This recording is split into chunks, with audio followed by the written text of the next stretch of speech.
Hi guys, it's Stephanie again, and you are tuned into the review of Married at First Sight, Season 9, Episode 8. I have my very special guest with me, my husband, Edmund. For you guys who don't know, this is my handsome husband. And for those who have been asking, he is back. Greetings.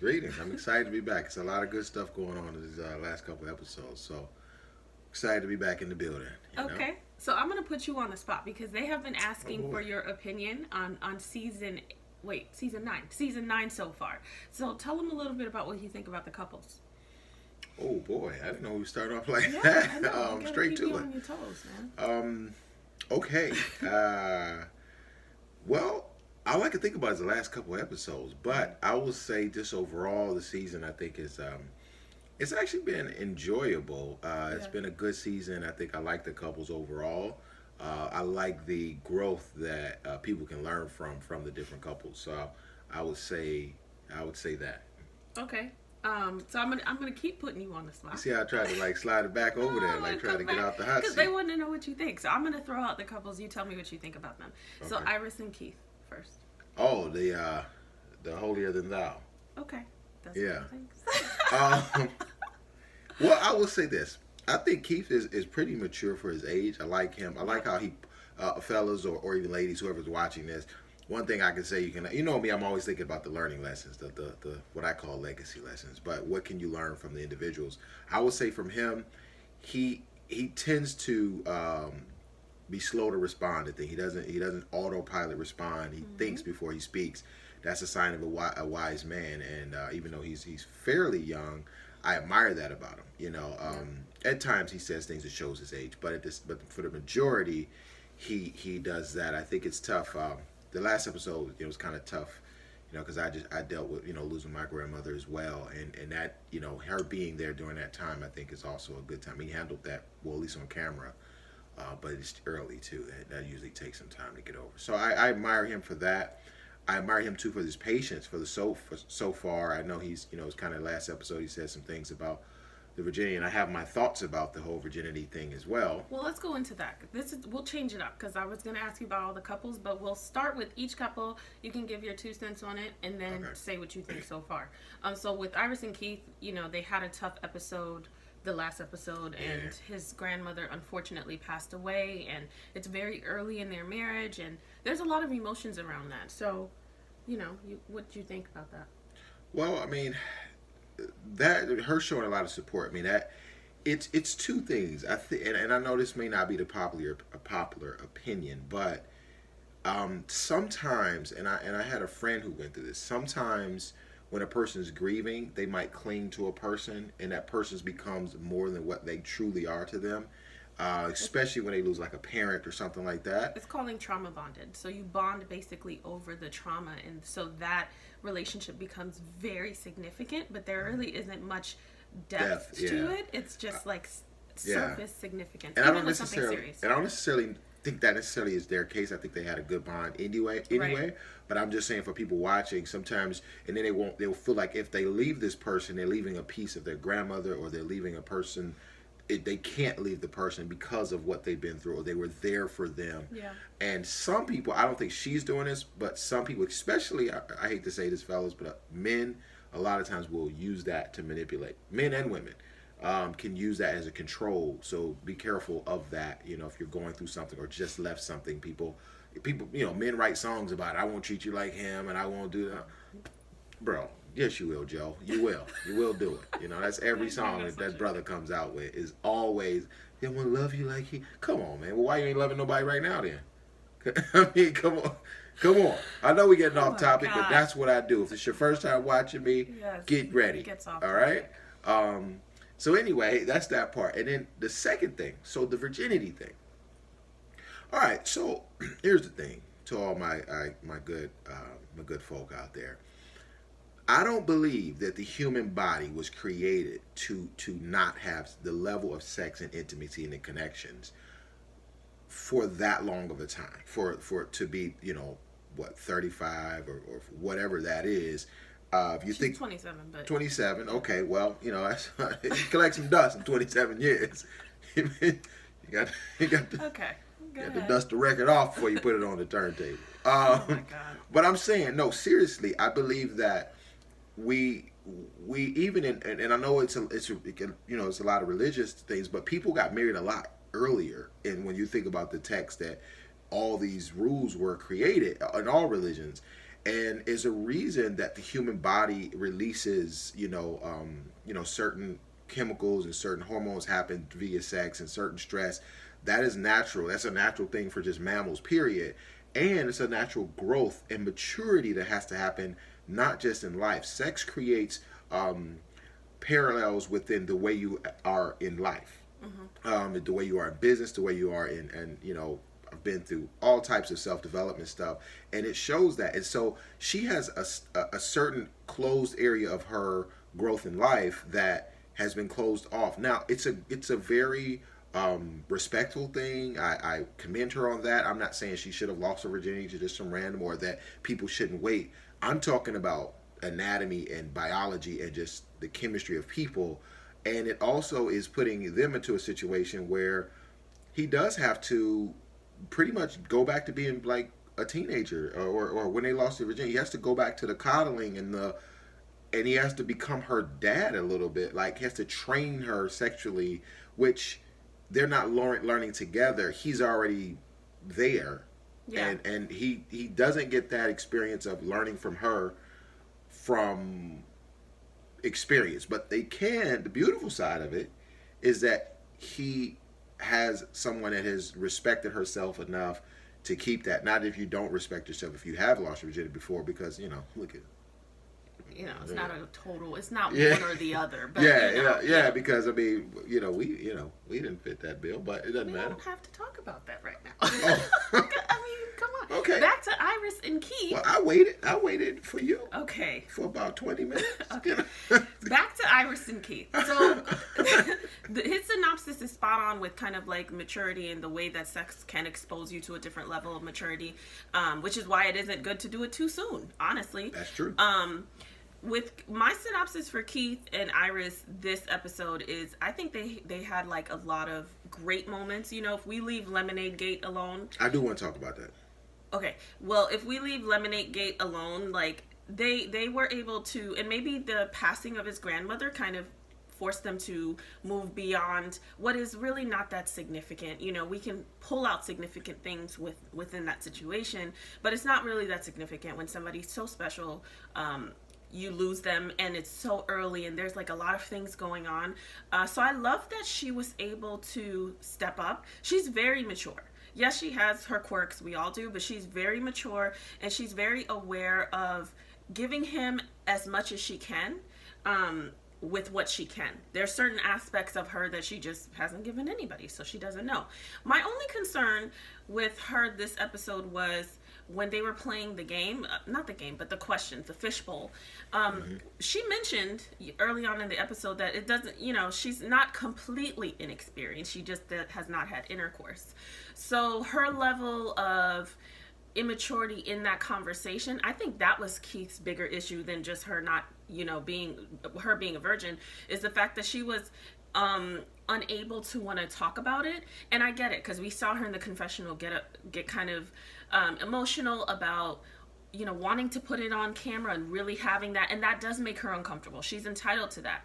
But on the same frame, you are on a show and you basically have publicized that this is what it is, so you should expect to have some sort of conversation. And it's sticky because she has the right to want to express that to her husband in the way that she wants, and that might not be on camera, but just even being able to have a conversation, she wasn't able to do it. And so that shows a lack of maturity. And for him, he's probably thinking, if we can't even talk about it, how are we going to get to it? At least like joke and be, just let loose a little bit and say, listen, I don't know. You might have to dribble the ball on that one. Like, I don't know.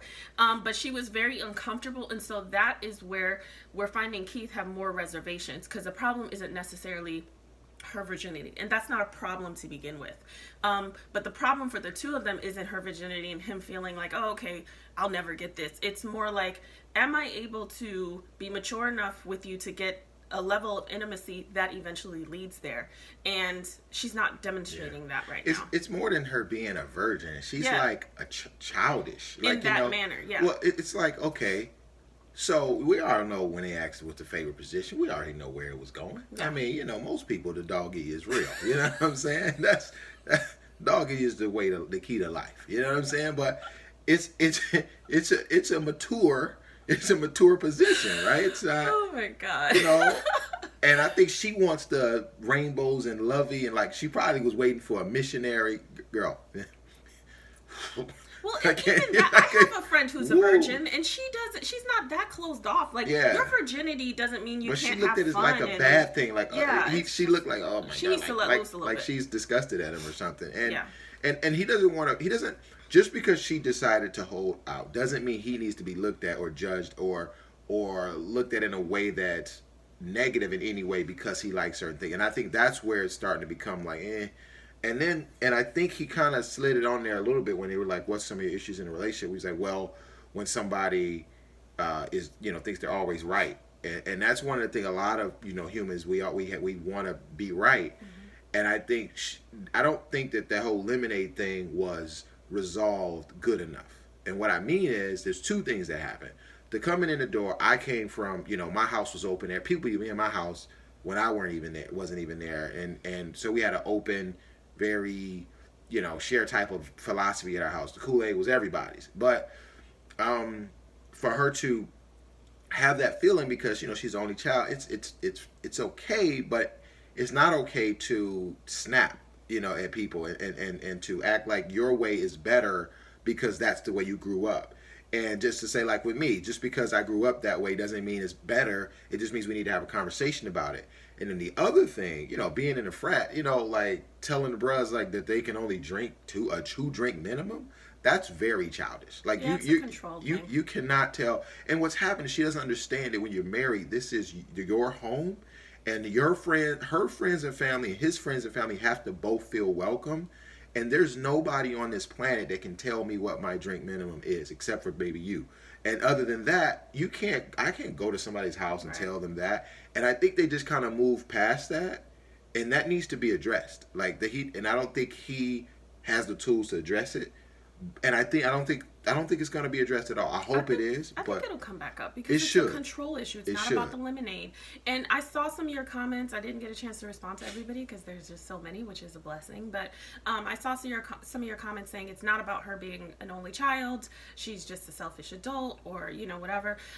If she wasn't an only child, because there are selfish adults who are not only children, so I totally agree with that. However, the only child part to me does play some significance here, because you do learn to get over yourself when you're not an only child in a way that when you are, you really don't have to. So I will say for her in particular, I do think that that's like a significant thing to note. It doesn't mean that that's why she's selfish. She could totally have siblings and be a selfish person. And there's some people that are only child that are very sharing because they were only, that are exact opposite, because they want to be around more and they give more and they want more, familiar type of situation. So that's not necessarily it. We're talking about how it shows up for that specific person. It's not a cookie cutter for everybody. People think I'm the oldest when I'm not. So so that is Kyrus. I should call them that. That's Iris and Keith. So next couple we have is Greg and Deonna. So let them know what you think of Greg and Deonna so far, and this episode too. Well, if I calculate and look at my book, and look at my notebook, and maybe look at my Google Excel and my Google Drive and my... Hello, Greg. Yeah. Oh, my God. Look at my calculus notes, I can find out, why do you ask me that question? Yeah. I mean, do you really want to know the question, or do you want them to know the answer? Greg in a nutshell. Yeah, that's pretty much it. Why did we have sex the other night? He's very nice, and I really like Greg. He has a sweet spirit, but I've been saying it for a couple of videos now. He's not smooth. He thinks too much. It's over calculating, and it turns the romance factor down all the way because he just can't be. And hello, he got the cookies. We found that out. And one of her things about that was because he was relaxing and not thinking too much and putting all this pressure and just being himself without the over calculation. And that is saying something very significant. Yeah, I mean, I think that helps him in his business. That helps him, or in his, in his job, and it helps a lot. It helps a nice, clean home. But when it comes to intimacy, it's not always as calculated. And I think around his friends, he was more himself and relaxed. And I think he just has to learn how to develop a true friendship with her so he could be that relaxed around her as well. So yeah, and I think when he's like that, she gives a little bit more. We don't expect that her guarded nature in singlehood for 10 years and kind of with the dysfunctional history of, situationships he's had, we don't expect that to go away in 3 weeks. But what we do see is that when he gives a little, she starts to open up, and I have hope for them. A lot of people don't, but a lot of people do too. I'm on that team that I have hope for them. I think that they really can last. They have patience with each other. They respect each other. He's patient with her, and he shows how much he cares. She was sick this episode, and he really went above and beyond.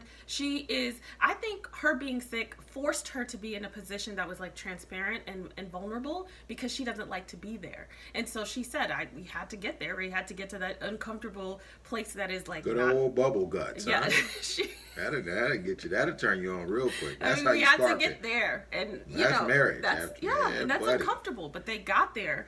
So I have hope for Deonna and Greg. I think they're doing really, really well. What do you think? That's it? I think if you really want to know how you feel about somebody, get the bubble guts around them. Okay. You'll see how long they stick around. All right. Well, that's Deonna and Greg. But I think I got hope for them. I think they'll be good. They don't have any red flags like a couple couples have that we're about to get into. But their flags are like yellow flags. Yeah. And that's it. Yeah, they're fine. I think their history is probably their bigger flags. I think he's funny though. He's pretty is funny. He has sarcastic. a little subtle humor that's kind of hilarious. Yes, he's very funny. I like him.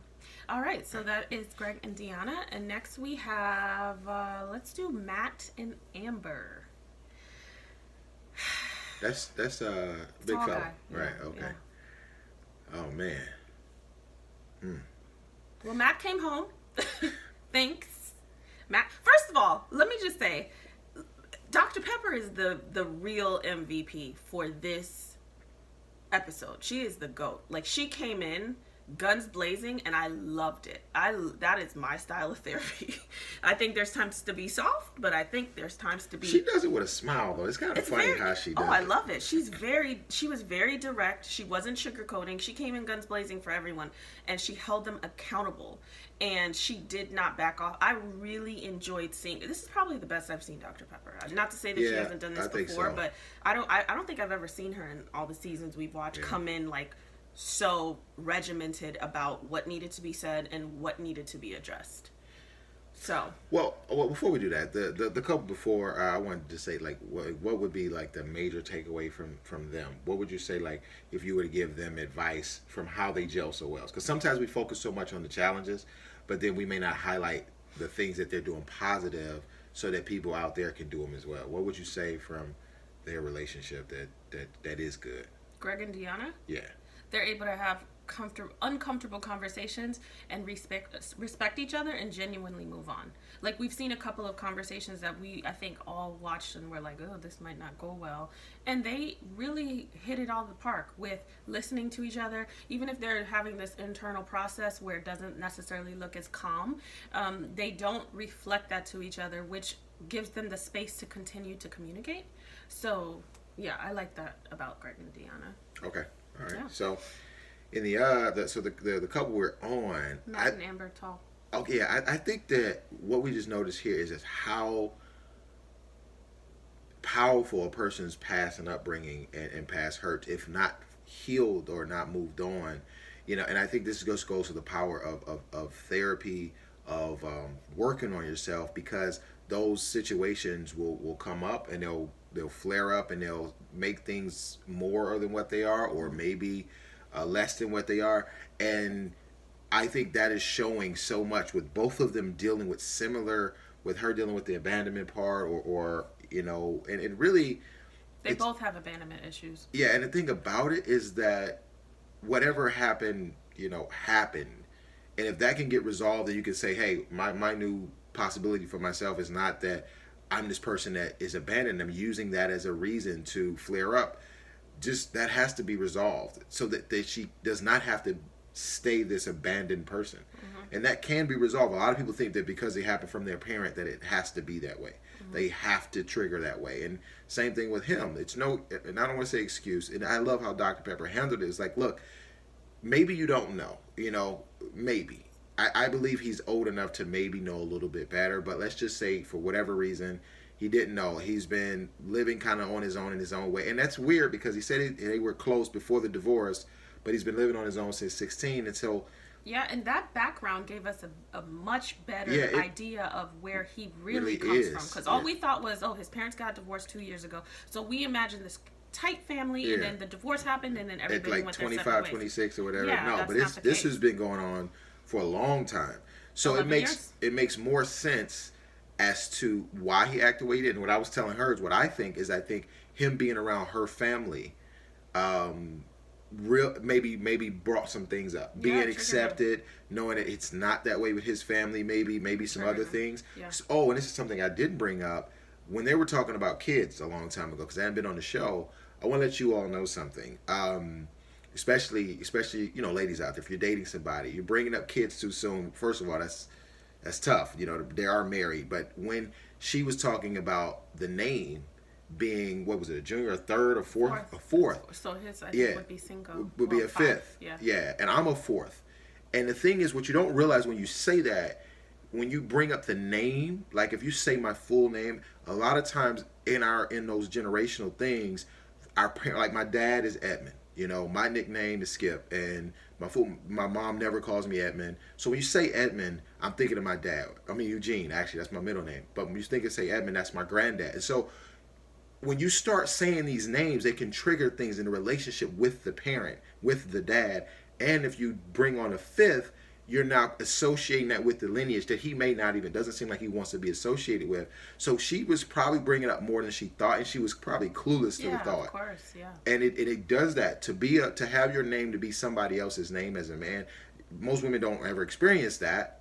It's a bigger thing than what you think. So that's a question you can ask is, how do you feel about your name? How do you feel about being named after your dad? Or would you want to name that? That's an easier question than, I want to name my kid your dad, your name and keep the legacy. You got to do it. It's like, no, you don't really know what's going on over here with that. That's a great point. I mean, I mentioned it to them when you had told me, but this is so eloquently said. And it's something that women, we don't think about because we're not juniors and thirds and all that. But, in her own way, she has her own issues with her mom where she's triggered in a similar way. So yeah, that's a great point. Listen. You're talking about getting let off the hook, huh? No. I am so glad that Dr. Pepper stuck it to him. I was so mad at Matt. There is no way. And here's the thing. I used to do group therapy, and sometimes where we would be talking to one person in the group, there would be some savior, who has a complex, who wanted to jump in, and if that person was getting emotional or if that person had to face their truth, they would jump in. And I used to stop them. No, don't rescue. Like, that was a group rule. You don't rescue. Because sometimes people need to stand in the mirror. And you don't need to shine your own little pretty light on it. They need to stand in the mirror in the fluorescent lights in the fitting room where you can see everything and see the real deal. And rescuing them takes them out of sitting in that space that makes them uncomfortable, that triggers change. It triggers you running away, or it triggers change. And in the right setting, it can trigger change because you can't run away. And that's exactly what Dr. Pepper did. And I love that she did that because Matt walked in with a head nod. Like it was so disrespectful. I mean, he came in like, a head nod. What's good, yeah. Like, so disrespectful. What's up? Sat down. Didn't even come in with a speech. I continue to love that Amber doesn't sugarcoat. Even though in some ways she seems somewhat docile, she also is very assertive. She doesn't sugarcoat. But she is so scared of being let go that she's rescuing him. Even the conversation with Dr. Pepper, well, I don't want him to get in trouble. Well, you were sick to your stomach the night before. I mean, you felt so abandoned. That is such a traumatic experience.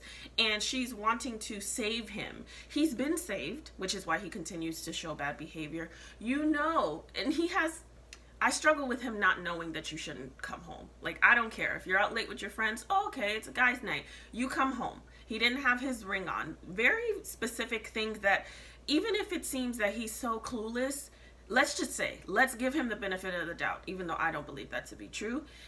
You're that clueless. That is indicative of your level of awareness of the commitment that you've made. You don't get to throw out the broken home thing and let that be the excuse for why you don't know. And that really frustrated me.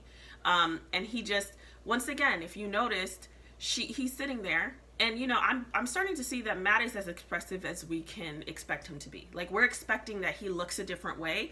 And during this episode, I was like, maybe this is exciting for him. Him sitting there straight. Maybe this is Matt's excitement. You know, why don't we just take Matt for who he is? But even her saying, should we kiss and make up? And, you know, he's like, that's all. And they're sitting there. And she gets up and she goes to him. There's a lot of giving and nurturing. And, you know, we saw him clean it up a little bit with his little funky massage at the end of the episode. But I was really frustrated with Matt. So let me just have a man-to-man here situation. So, all right. So first of all, I wasn't big on emotion for a very long time. I was very stoic, you know. But right is right and wrong is wrong. I don't even care if you was hanging at your homeboy's house and you left for the whole night. Bro, I'm not gonna be in. I'm out here at the club. Like, that's just a respect thing for anybody, let alone your wife. Like, since we've been married, have I stayed out and not called or phone, whatever? Yes, it's happened. But I knew it was gonna be a problem. Like, it was now has it been to the point like that? No, that was crazy. Like, I mean, you could, calling a little too late is like, oh man, let me at least let her know where I am. And it's like, oh, I'm still with the brothers, whatever. Cool. That happens. People live their lives. Same thing. Like, she can go out. It's not about that. And I think that's what he was trying to think it was about. Right. It's about communication. It's about respect. And also, I know Dr. Pepper said, you know, I don't blame you for being upset, but she does have to reel it back a little bit. She went like very far with it. You know, the abandonment came up. That has to get resolved. Because something, let's just say this, and this will happen in marriage one day. Something might have happened to him. You know what I'm saying? And she's thinking something might have happened, but then she's thinking he doesn't love me, he does this, it's over, it's blah blah blah. There's like, okay, look, something better be wrong with you, because if not, then I'm on unleash this wrath that I have. But if something is wrong and you've already scorned him and put the witch's powder out, like, it's too late. You know, so she has to really work on that. And I think they don't need to just sweep that under the rug. They both need to work on that. I think some like real weekly or every other week counseling in depth needs to be done. Because they do, but I think it's his responsibility it's your responsibility to take accountability for the way that you make your spouse feel.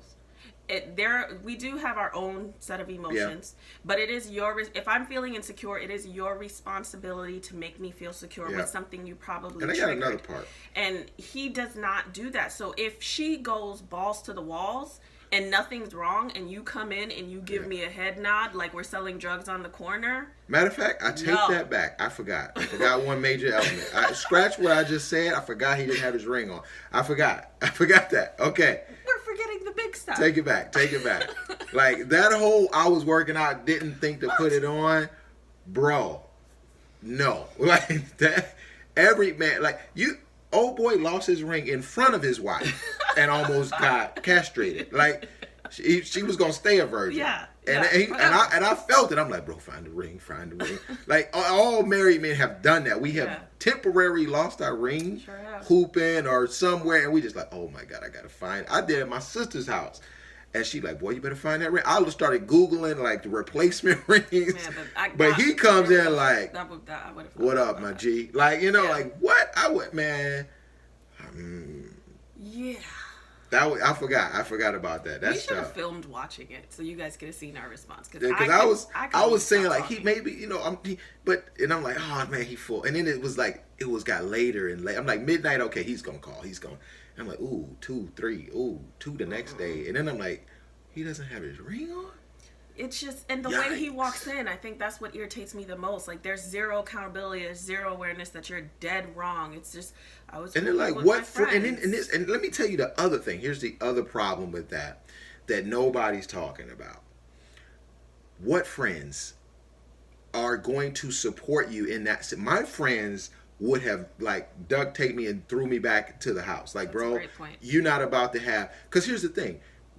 Then I can't hang with those friends. Like, I can go. We've been my line brothers are. We're tight, and we go out the country together and all that. And we have to have the respect and trust of the wives, because if not, then now you can't go out with said friend anymore, because he obviously doesn't have your best interest at heart. You need to be able to say, bro, as a friend, dude, you don't have your ring. Like, bro, go get your ring. Call her. Use my phone. Like, that's what the union and the witnessing of the wedding is about. People want to be invited to weddings because they want to take a vacation on your dime, or they just want to be nosy or messy, and the people who you're not that close to. But the significance of really being a part of a wedding or being invited to a wedding is so honorable, because quietly you sign up to support that couple as best as you can, and having friends that support the unit. They don't have to be besties with your spouse. They don't have to really like your spouse, but to support and love you enough to do what's best. That is why it's so significant to have the right people around you, and to have the right, very few people in your business, because your friends will say, like, what are you doing? Where's your ring? You really going to be here this late? His friends, even if he didn't give a damn about it, would have triggered him to say, like, you need to call your wife. And those were the ones that should have been, I guess, were at the wedding, but we don't even know if those friends know that he's married. Yeah. And was it their friend? Because we don't know who he's told. Yeah. And the time, just speaking of, like, the time that I came home, like, I was with her brother. Yeah. You know what I'm saying? Like, and he ran. Like, he ran when I got to the door, because he knew what was happening. He was like, all right, bro, and ran. He did run. I'm going to call him after this. I mean, I'm like, oh, man, you going to leave me like that? He's like, you the one married? Like, oh, my. So she knew who I was with. We were shooting pool and just had too much fun, started talking, and guys do that. So, ladies, sometimes it's not always what you think it is. I'll tell you that. But it doesn't help any to not have the ring and to not it's contact. Simple stuff. It's simple stuff. You do the simple stuff, communicate, respect. Then it's fine. That's all that it is. They have a lot of work to do separately, more or less together. Matt is like a infant in this relationship. Amber definitely needs to control herself, because she overgives, and that's part of her insecurity. I love that Dr. Pepper told her, you're not enough, you're more than enough. Like, she needs to build her own esteem.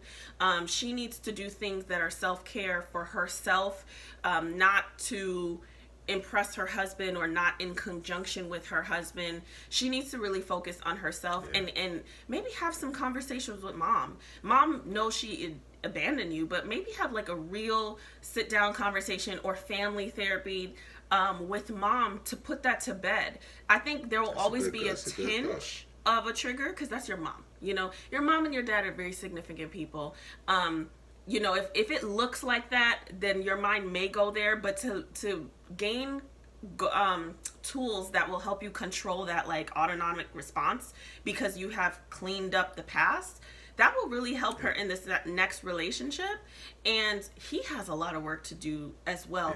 None of his stuff is clean. Like, you got married and your family doesn't know. And your siblings don't know. They weren't there. Like, if me and my parents are at odds, or me and my mom, or me and my dad, I'll be talking to my sister or my brother. Like, how is it that no one was there? That is a questionable thing. And then we find out a little bit more about his background, and him just being so unaware of what I think is really basic. He has a lot of work to do. So they have a lot of work to do separately. And I'm a fan of doing separate work, because your spouse enjoys the fruit of your labor to yourself. If you do something just for your spouse, that's great. Sometimes you need to. But also doing stuff for yourself, like, your spouse gets the benefits of that. Like, if I love to be, done up and, keep myself well, like, if I love that for myself, then my husband always reaps the fruit of that. But if I did it just for him, then one day I'll come in here looking crazy, because I don't really care about that for myself, So it's really important to do that self-work, because everybody in your life gets to experience the fruit of the work that you've done for yourself, and that is everlasting. So yeah, and and I want to say this to her and anyone else like her, right? You got to realize that in marriage, both people are the prize, and I think you know, because she's attracted to him, and she's like, oh, she's kind of glamored a little bit by her, by him. Yep. And I know he's kind of probably used to it, you know, Yep. playing ball and stuff like that. But a wife is not just about glamoring somebody; it's about building and making that person better, and vice versa. So, but you do that by standing in your own truth of who you are and respecting yourself to not give him that space. Because if it wasn't for think about it this way: if it wasn't for therapy, because everybody hates therapy, if it wasn't for Dr. Pepper, what would have happened to that relationship? You know what I'm saying? Like, think about it. Like, go back and watch the show again and just think about that conversation not happening. He comes home and that's it. She loves on and dotes on him, and that's it. That means, oh, I can do this again. I can do this even more. Or, man, I wasn't out with somebody else, but maybe I could be. Yeah. And it's like she took him back. To me, too quick. It was not enough of a, hey, we need to talk this out. How set some boundaries after that. And when you're growing in a relationship, in marriage, there were plenty of times we first got married. I was like, I don't know how to husband. I don't know how to do this thing. And you had to figure it out. But going ahead and just like sweeping it under the rug is not going to fix it. It will come back up again. But you're beautiful. You know, as a person, I'm talking about her, and then the people watching this, just stand for you, and it actually becomes more attractive to the male, especially A-type individuals. So yeah, and that's a great point, because if we look at his response, you know, the conversations that will change are not the easy ones. They're not the ones that are always so fun, or the easy ones, or, you know, nothing arises from them, no bad you know, emotions. Usually they're the conversations that are difficult. Those trigger change. Those trigger, like, maybe if you both are willing, they trigger the desire to really listen and to make those changes. We saw his response to Amber. Oh, that was a great conversation. They probably would have sex afterwards. You know, he didn't think much about it. We saw his response to Dr. Pepper's conversation. He was like, well, you know, I mean, I was being chastised like a child. I didn't like hearing it, but it was what I needed to hear. He respects that. That conversation is going to trigger change. Not the one where she rescues him from hurting her because she just wants to move past it real quick. So get out of your mind that, you know, if it's a bad conversation, it may not be a bad conversation overall, but it might not be a good conversation. Get out of your mind that that's the one you need to run away from, because that is usually the one that's the most significant. You don't want to have them all the time, but they happen and they're necessary. And especially for somebody like him, like you said, A-type, he doesn't, the coaxing, he doesn't respond to that. It's like a gazelle to a lion. He takes advantage of it. Alive. You gotta punch him. But lions train with lions. You see this? This is documented domestic violence, right? Twice. Wow. This is. See his response? He didn't respond to the coaxing. He responded to I didn't even realize you was coaxing. I realized I got punched. Exactly. Wow. Moving right along to the last gut punch of the night. Yeah. She's here all night, folks. Elizabeth and Jamie. What do you think? I'm gonna go short and sweet with this one. Yeah. They actually, as crazy as it sounds, they're getting better. They are. They didn't run. They both are like mirrors, though. They like both want to run. They both attack. Mm-hmm. Put it this way: boundaries, boundaries, boundaries, boundaries, and learning how to fight. Anybody who asks me, "What do you learn? What have you learned about being married?" And we said this in plenty of our videos. If it's your first time watching our videos, it's learning how to fight fair. Yep.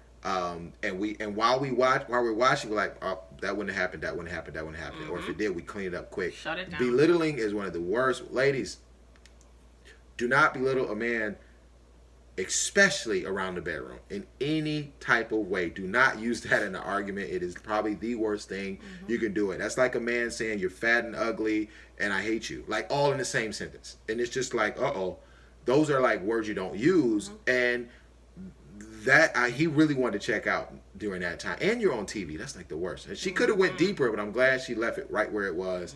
But on top of that, the cursing at each other, the F-bombs, the all of that, and then he's very passive aggressive. The whole manipulating, you know, saying this and saying that, knowing your energy is all off. It's all a game of chess, and nobody wins. It's all on the same board. Like, you can't go anywhere. You're stuck with the same chess pieces, the same chess board, and you're sleeping in the same room. So there is no battle that you can win like that. So instead of looking at it as a battle, they need to look at it and try to listen to each other because I didn't see them listen to, I felt rejected or I felt this. And they're like, okay, let's get back to this fight that we're doing so I can win. Yeah, let me one up you. Yeah, and I don't think, and I think Dr. Pepper helped them a lot. Again, she beautifully handled what if there is no therapy? Yeah. They would have been divorced. 100%. Dr. Pepper beautifully handled that as well. There's so many things that she did right where she was like, you both have issues. You both need to be accountable. You both are disrespectful.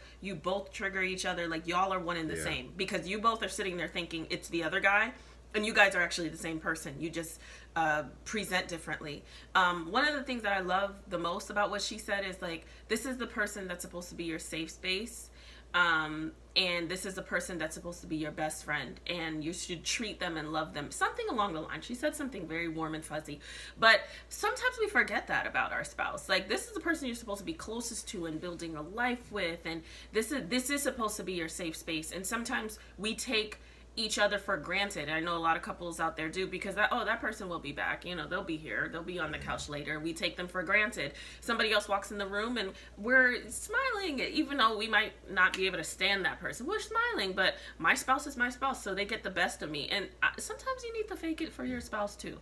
Sometimes you need to give them that sugar coat that you would do for somebody that you respect more than them, that you're showing, even though this is the person that you should be respecting the most. So I like that she said that, because she was like, the way you guys are treating each other essentially is disgusting. She didn't say it like that, but that's what it is. And she was like, well, you did it on a job, you'd be fired. Right. And you guys are supposed to be like best friends. And you think about your best friend, it's a lot of stuff that you would say to your significant other out of anger that you would not say to your best friend.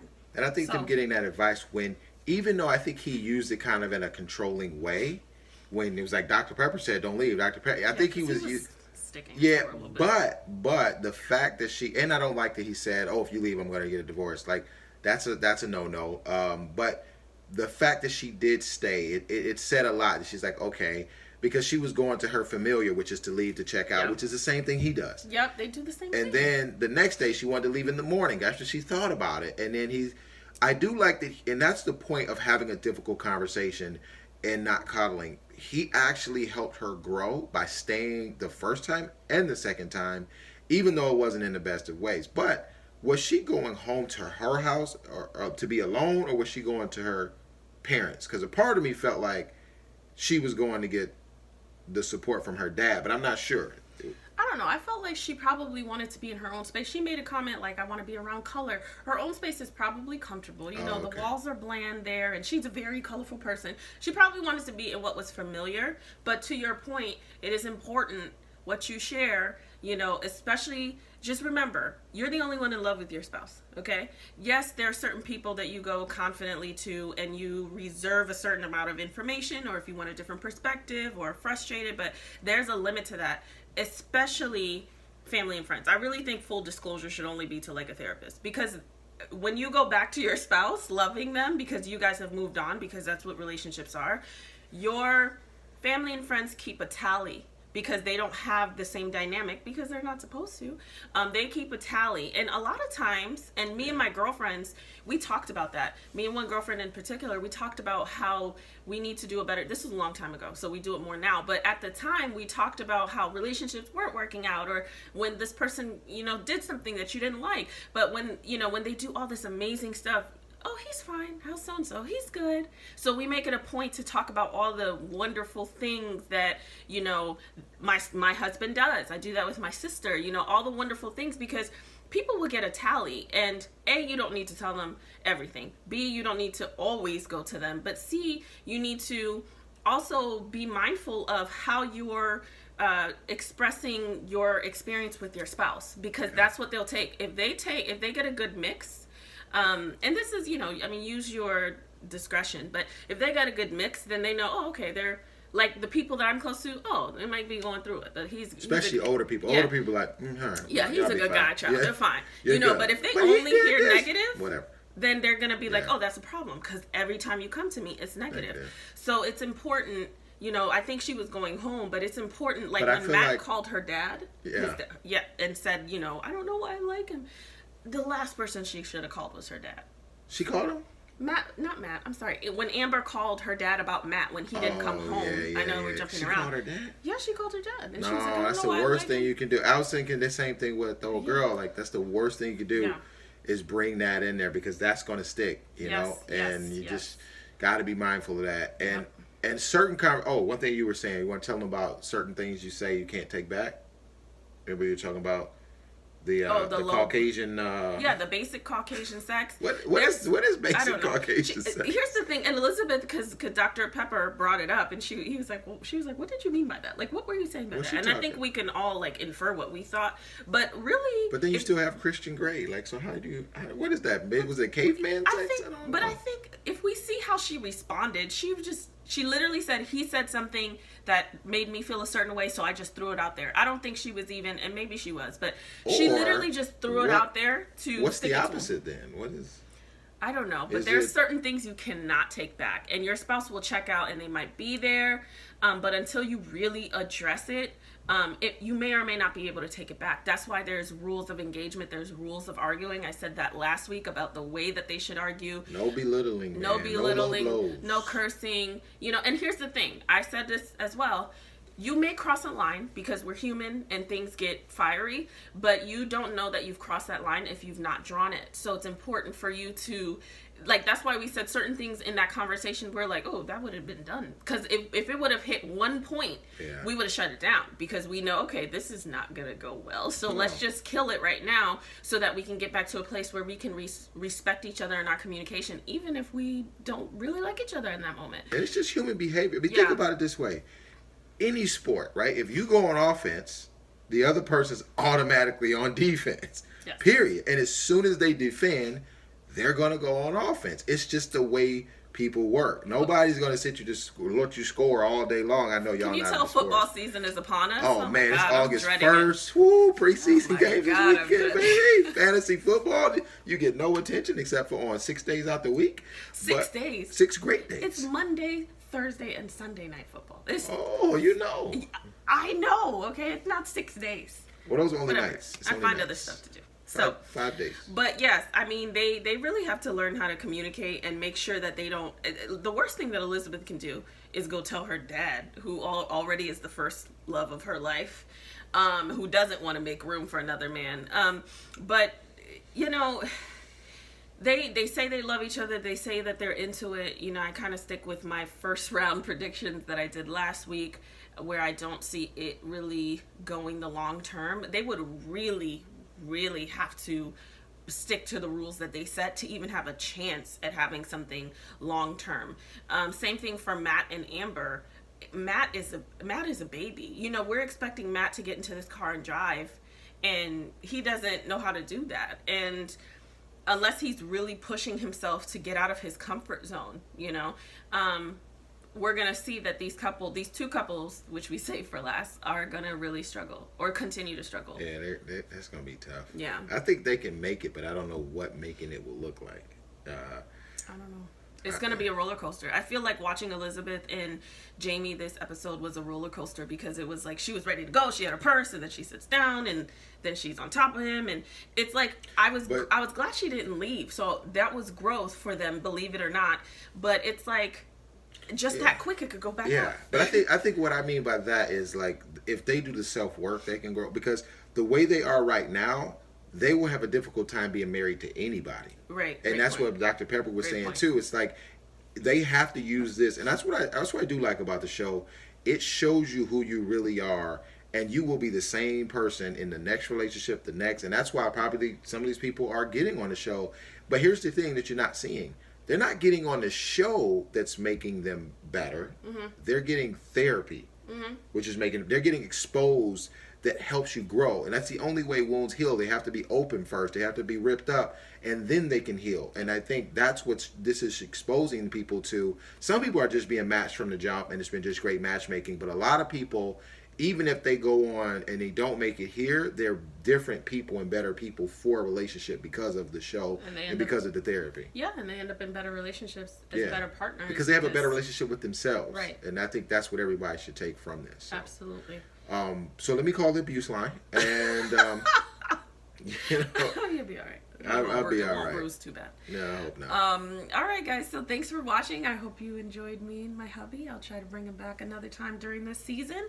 But as always, don't forget to subscribe, comment, and like. And we will see you guys next week. Everyone have a great week.